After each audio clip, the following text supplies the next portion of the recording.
श्री सच्चिदानंद सद्गुरु साईनाथ महाराज की जय। मेरा आज का विषय है सच्चा मित्र। कि सच्चा मित्र कहते किसको है और किसे बनाया जाए। गनीमत शुमर सोहबते दोस्तां कि गुल पंच रोजस्त दर दोस्तां। इसका अर्थ है दुर्लभ जान सच्चे मित्र की संगत को, क्योंकि यह शरीर रूपी फूल दुनिया रूपी बाग में केवल 5 रोज का मेहमान है। यह एक फकीर के वचन हैं जो विचारने योग्य हैं कि दोस्त कहते किसे हैं और दोस्त कहते मित्र को। फकीर कहता है इस अल्प जीवन में सच्चा मित्र की संगत दुर्लभ समझनी चाहिए, क्योंकि ना जाने यह शरीर किस समय छूट जाए। प्रश्न उठता है कि इस संसार में सच्चा मित्र है कौन। इसका उत्तर गुरुवाणी में इस प्रकार दिया गया है। जिन्हा दिसंदड़िया गुरुमती वंडे मित्र साड़े से हौडुडे दी जगु सबाइया जन नानक बिरले के। इस शब्द में सच्चे मित्र के पहचान बतलाई गई है कि जिसके दर्शन पाने से तथा जिसकी संगत करने से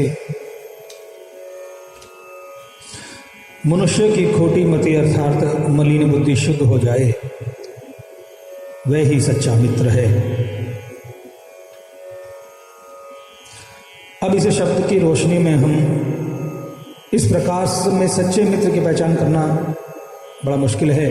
कि पहचान कर लेनी चाहिए, तो वो पहचान कैसे होगी। यहां पर मित्र से अभिप्राय रूह की मित्रता से है, क्योंकि महापुरुषों की बोलचाल सदा रूह के निमित्त ही होती है। वे जब भी बोलते हैं रूह की भलाई के लिए ही बोलते हैं। संसार में जिसको हमने मित्र मान रखा है, क्या उनके देखने तथा उनकी बोलचाल से हमारी बुद्धि निर्मल होती है? क्या दुर्मति छूटकर भली मति आती है? यदि नहीं, तो संतों के वचनानुसार हमको उस मित्र की तलाश करनी चाहिए जिसके मिलने से हमारा मलिन हृदय शुद्ध हो जाए। एक बात तो यह हुई। दूसरी बात यह है कि मित्र वह है जो कष्ट के समय काम आए, लेकिन जो आगे पीछे तो मित्र बना रहे और विपत्ति काल में साथ छोड़कर भाग जाए, मित्र नहीं। भगवान श्री रामचंद्र जी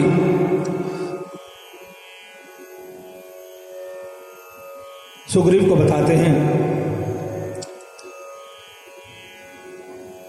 जे ना मित्र दुख हो ही दुखारी, तिन्हि विलोचन पातक भारी।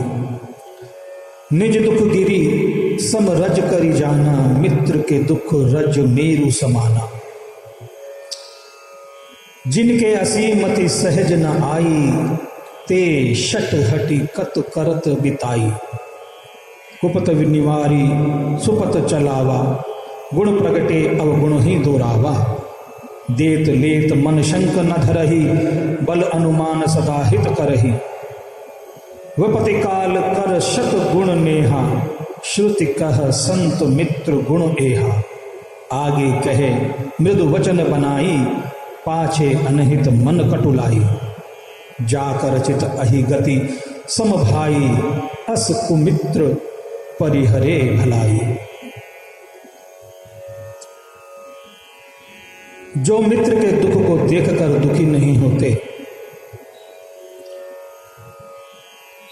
उनको देखने से पाप लगता है। अभिप्राय कि मित्र तो दुखी है और दूसरा मित्र उसका साथ नहीं दे रहा है, देखकर अंधा हो जाता है, तो ऐसे मित्र को देखना भी पाप है। मित्र वह है जो अपना दुख यदि पर्वत के समान हो तो उसे धूल के बराबर जाने, और यदि मित्र का दुख धूल के समान हो तो उसको पर्वत के समान जाने। ऐ सुग्रीव, जिनको ऐसी बुद्धि स्वाभाविक ही उत्पन्न नहीं हुई, वे मूर्ख हट करके मित्र का व्यंग क्यों बनाते हैं।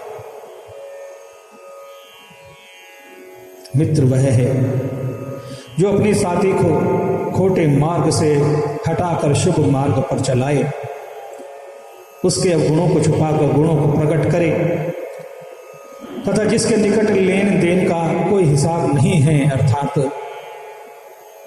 स्वार्थ नहीं है, और यथाशक्ति सदा हित ही करता है, तथा मित्र के विपत्ति काल में उसके साथ 100 गुना प्रेम करता है। यह गुण सच्चे मित्र और संतों के हैं, ऐसा वेदों ने गाया है। और जो सामने तो कोमल वचन बनाकर कहता है और पीछे मन में खोट रख कर बुराई करता है, इस प्रकार जिसका चित्त सांप की गति के समान है, सांप ऊपर से तो कोमल होता है परंतु अंदर से उसके विष भरा होता है। तो हे सुग्रीव, ऐसे मित्र को त्याग देने में ही भलाई है।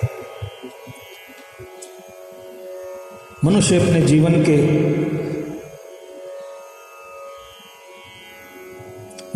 जीवन में अनेक कष्ट देखता है और सहन भी कर लेता है, परंतु एक कष्ट ऐसा भी उस पर आता है जो इसने अपने जीवन में कभी नहीं देखा होता। वह कष्ट है अनंत काल का, जबकि वह यह सब कुछ यहीं छोड़कर कूच कर जाता है। वह कष्ट सब कष्टों से अधिक दुखदायी होता है। संतों की वाणी कहती है, सहजो मृत्यु के समय पीड़ा होए अपार, बिच्छू 1000 जीव डंक लगे एक सार।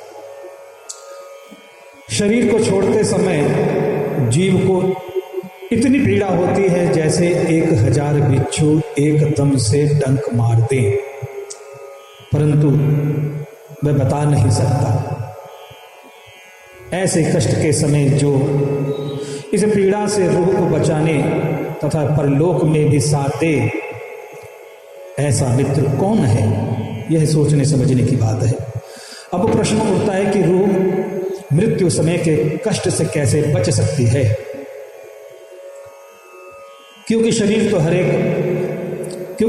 एक ने छोड़ना है, तब उसकी पीड़ा से रूह का कैसे बचाव हो सकता है। इसका उत्तर संतों ने इस प्रकार दिया है कि जैसे बिल्ली उस ही मुख से चूहे के बच्चे को पकड़ती है और उसी मुख से अपने बच्चों को उठाकर एक जगह से दूसरी जगह ले जाती है, परंतु बच्चे के साथ तो उसके मुंह के दांत वैसे ही नहीं होते जैसे चूहे को पकड़ने में बन जाते हैं। चूहे को तो वह मुंह में पकड़कर हलाल कर देती है, परंतु अपने बच्चे को उसी मुंह से फूल की तरह उठाती है। इसी प्रकार मौत एक बिल्ली के समान है, जो पापियों को ही चूहे की भांति पकड़ती है, परंतु भक्तों को अपने बच्चों की तरह फूल की नया से उठाकर ले जाती है। इसलिए सत्पुरुषों का यह उपदेश होता है कि भाई, तुम इस जग में रोते हुए आए, परंतु ऐसी करनी करो कि मृत्यु के समय कष्ट का भी भय न रहे और संसार से जाते समय हंसते खेलते खुशी होकर जाओ। जब तुम जग में आए थे, जग हंसे तुम रोए, ऐसी करनी कर चलो, तुम हंसो जग रोए। फिर एक और जगह संत इस प्रकार कहते हैं, कबीर संत मुए किया रोइए जो अपने रही जाई, रोवहु साकत बापुरे जो हाठे हाट बिकाई। हाटे हाट से मतलब ये है कि साकत अर्थात तो खोटा पुरुष मरने के बाद कभी किसी योनि में और कभी किसी योनि में चक्कर काटता रहता है। कौन कहता है कि प्रेमी मर गए, कैद से छूटे वो अपने घर गए। वतन अपने के जाने को उदासी मन हमारा है, रहे परदेश में कब तक की आखिर घर प्यारा है। वहाँ भी खेश सारे हैं जो आगे जा उतारे हैं, हमने भी चलन हारे हैं, अजल ने आ पुकारा है। अगर कुछ ले जा, अगर कुछ ले ना जावेंगे तो मीठे किसको भावेंगे। हमने को कौन जानेगा कि आया कौन बेचारा है। अगर कुछ लेके जावेंगे तो मीठे सबको भावेंगे। उठी कर मिलनगे सारे की आया दोस्त हमारा है। मनुष्य दो चीजों के मिलाप से बनता है। एक शरीर है जो जड़ है, दूसरी आत्मा है जो चेतन है। शरीर नाशवान है और आत्मा अमर है। इन दोनों में मनुष्य कौन है? क्या वह शरीर है? जब इस बात की पूरी खोज की जाती है तो सिद्ध होता है कि वह शरीर नहीं है। शरीर उसको मिलते हैं फिर छूट जाते हैं।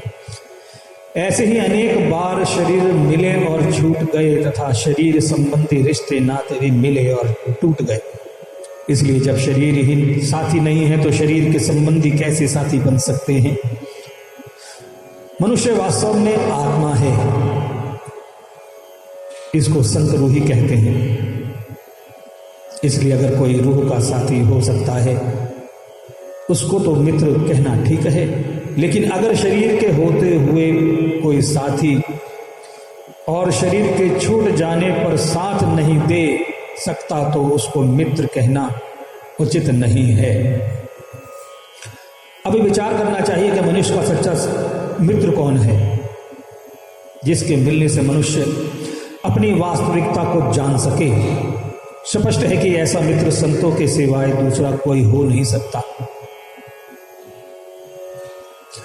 संत ही जीवन के सच्चे मित्र हैं, परंतु ऐसे मित्र संसार में बहुत नहीं, विरले हैं। परमात्मा से आत्मा जुदा रहे बहुकाल, सुंदर मेला कर दिया सतगुरु मिले दलाल। सुंदर सतगुरु है सही सुंदर शिक्षा दीन, सुंदर वचन सुनाई के सुंदर सुंदर कीन। सुंदर सतगुरु आपु तय किया अनुग्रह आई, मोह निशा में सोवते हमको लिया जगाई। सुंदर सुंदर सतगुरु राखिए को नहीं उद्धार, ज्ञान खजीना खोलिया सदा अटूट भंडार। परमेश्वर और परम गुरु दोनों एक समान, सुंदर कहते विशेष यह गुरु ते पावे ज्ञान। सुंदर सतगुरु मिहर करी निकट बताया राम, जहां तहां भटकत फिरे काहे को बे आराम। सुंदर सतगुरु ब्रह्ममय परशिये की चम दृष्टि, सुधी और ना देखिए देखे दर्पण पृष्ठ। सतगुरु का अपने शिष्य के साथ कितना प्यार है इसको स्वयं शिष्य भी नहीं जान सकता, तो दूसरे लोग क्या जान सकते हैं।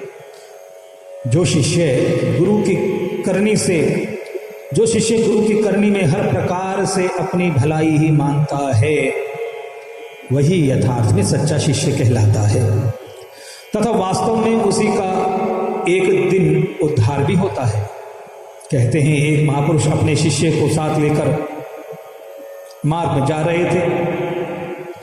चलते चलते उनको एक स्थान में जंगल में रात काटनी पड़ी। संतों ने अपने शिष्यों से कहा कि बेटा, जंगल का मामला है, हम और तुम दोनों बारी बारी से सोएं और जागें। जब दिन चढ़ जाएगा तो फिर यात्रा प्रारंभ कर देंगे। शिष्य ने विनती की कि प्रभु आप आराम मैं जागता रहूँगा। गुरु महाराज बोले कि नहीं बेटा, जागना और सोना बारी बारी से ही ठीक रहेगा। तब शिष्य सतगुरु वचन करके चुप हो गए। संत आराम करने लगे और शिष्य जागता रहा। जब आधी रात बीत गई तब गुरु महाराज उठे और शिष्य सो गए। जब एक प्रहर रात रह गई, संत जाग रहे थे। क्या देखते हैं कि एक सांप उनके शिष्य की ओर सीधा चला आ रहा है। महापुरुष ने उसको अपनी शक्ति से वहीं रोक दिया और पूछा कि ए सांप, तू क्यों आता है? सांप बोला, आपके शिष्य के साथ मेरा कई जन्मों का लेन देन चला आ रहा है। कभी मैं मनुष्य होता हूं और यह सांप बनकर मेरी गर्दन का खून चूस लेता है, और कभी यह मनुष्य होता है तो मैं सांप बनकर इसके गले का खून पी लेता हूं। पिछले जन्म में इसने मेरा खून पिया था और अब की बार मेरी बारी आ गई है। संतों का उपदेश है कि जब तक यह जीव समर्थ गुरु की छत्र छाया तले नहीं आता, तब तक उसके सिर पर 1000 बलाएं रहती हैं। अनेकों के साथ इसका लेन देन, उतार चढ़ाव, नेकी बदी तथा किसी से कर्जा लेना, किसी का कर्ज देना आदि धर्मराज्य का लेखा और बही खाता चलता ही रहता है, क्योंकि उस समय जीव किसी का बनाए नहीं होता, अर्थात सिर पर समर्थ पुरुष का हाथ नहीं होता। लेकिन जब जीव गुरु का हो जाता है तो वे उसके जिम्मेदार बन जाते हैं और उसे हर बला से सुरक्षित कर देते हैं। तब धर्मराज के लेखे सब समाप्त हो जाते हैं। महापुरुष बोले कि ये सांप, तुझे मेरे शिष्य का खून पीना है या जान लेनी है? सांप बोला, मुझे तो खून पीना है बस। महापुरुषों ने कहा, यदि इसका खून हम स्वयं ही तुझे निकाल कर दे दे तो फिर तू कुछ नहीं करेगा? सांप बोला कि खून पीकर मैं चला जाऊंगा। तत्पश्चात वह महापुरुष अपने सोए हुए शिष्य की छाती पर पांव रखकर चाकू से उसकी गर्दन का खून निकालने लगे। उस समय शिष्य की आंखें खुल गईं। क्या देखता है कि गुरु महाराज छाती पर बैठकर चाकू हाथ में लिए मेरी गर्दन काटने लगते हैं। यह दृश्य देखकर उसने अपनी आंखें बंद कर ली। तब गुरु महाराज ने उसके गले का थोड़ा सा खून निकालकर सांप के हवाले कर दिया और शिष्य के गले पर पट्टी बांध दी। सांप खून पीकर चला गया। सांप खून पीकर चला गया और महापुरुष अपने शिष्य के पास बैठ गए। जब रात सारी बीत गई, दिन चढ़ा, तब गुरु शिष्य दोनों फिर सफर पर चल पड़े। मार्ग में चलते चलते संतों ने अपने शिष्य से पूछा कि जब हम रात को तेरी छाती पर बैठे तब तेरी आंख खुल गई थी और फिर तूने आंख बंद क्यों कर ली? उस समय तूने क्या समझा था? शिष्य ने हाथ जोड़कर प्रार्थना करी कि भगवान, मेरे दिल में उस समय यह बात आई कि मेरे गुरु महाराज यदि मेरा गला काटने लगे हैं तो इसमें भी कोई मेरी भलाई ही होगी। तब ऐसी अवस्था अपने शिष्य की देखकर महापुरुषों की प्रसन्नता की कोई सीमा न रही। बड़े प्यार से उसे अपने हृदय से लगाया और कृपा दृष्टि से निहाल कर दिया। अभिप्राय यह है कि संत महापुरुष ही जीवन के सच्चे मित्र और हितकारी होते हैं, जो हमेशा रूह की भलाई के लिए सोचते रहते हैं तथा इस लोक में भी जीव को संकटों से बचाते हैं और परलोक में भी सहायता करते हैं।